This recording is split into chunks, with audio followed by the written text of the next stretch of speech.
បាទសួស្តីបងប្អូនអរគ្នាថ្ងៃនេះខ្ញុំបង្ហាញជូនបងប្អូននៅប្រភេទកៅយិតបាទយើងកុំឲ្យវែងឆ្ងាយច្រើននិយាយពីកៅយិតរបស់យើងបាទសម្រាប់កៅយិតនេះគឺជា model ຂະຫນາດ 80x80 មើលស្រួលស្រាច់បាទ500 ម៉ែត្រ 1000 ម៉ែត្រអីគឺស្អាតតែម្ដងបាទចកលែនអីគឺស្អាតហើយច្បាស់ល្អណាបងប្អូនបាទដាក់ទៅគឺរីកស្អាតតែម្ដងគាត់ថាដោយសារយើងមើលគៀកចឹងមើលឃើញទេប៉ុន្តែធានាជូនបងប្អូនណានៅចម្ងាយ500 ម៉ែត្រឬក៏1000 ម៉ែត្រគឺទីមកចិត្តល្អបាទហើយរបៀបប្រើយើងអាចពុតឡើងនេះបានហ្នឹងហើយស្រួលមែនតើអត់មាននេះពិបាកទេហើយកន្លែងនេះគឺអាចសេរីបានបើមិនផ្នែកយើងមិនសូវច្បាស់ណាហ្នឹងហើយអាចមើលបានតែមកជាហៀងហ្នឹងឯងអានេះកម្រិត zoom ដែរបាទមានទូនី zoom ដែរហើយកន្លែងនេះកាច់ឲ្យស្មើបាទអានេះ focus ឲ្យច្បាស់ហើយដល់ពេលអាមួយនេះបាទអាមួយនេះសម្រាប់ zoom បានមួយគុណ10 ដល់180គុណនឹង100អានេះបត់ចេះទៅដើម្បីតម្រូវភ្នែករបស់យើងតម្រុំមុខអញ្ចឹងណាហើយកន្លែងនេះគឺកម្រិត zoom បាទzoom ទូចមកធំមក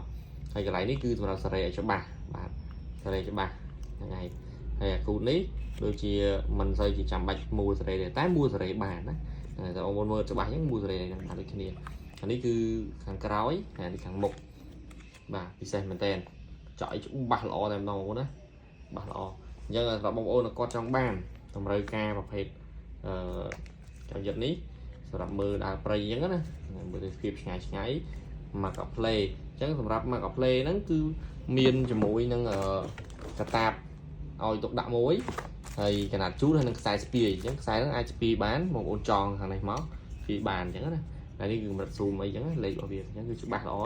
បងប្អូនមើលឃើញទេមានទាំងអស់លេខអីមកអែមស្រួលប្រើស្រួលមើលអានេះតម្លៃក៏ពិសេសអានេះក៏តម្លៃក៏ពិសេសបាទនៅក្នុងប្រអប់នេះផ្សេងទៀតបាទហើយចឹងអានេះមានផ្សេងទៀតចឹងបងប្អូនគាត់ចង់បានអត់បាក់រងចាំទេមានក្នុងស្តុកស្រាប់ហើយសម្រាប់តំណបាទតាម page ពិភពគ្រប់យ៉ាង Telegram 085327231ឬ WhatsApp មាន3000ទេមកហ្មងក៏បានដែរបាទ Facebook ពិភពគ្រប់យ៉ាង YouTube ក៏ពិភពគ្រប់យ៉ាងហើយចឹងសំណុចសម្គាល់គឺផ្ទាំងលេខទូរស័ព្ទខ្ញុំតែម្ដងហ្នឹងឯងអរគុណច្រើនមកគ្នាបាទជួបគ្នានៅវីដេអូទៀតបាយបាយព័ត៌មានលម្អិតឆាតមកបងប្អូន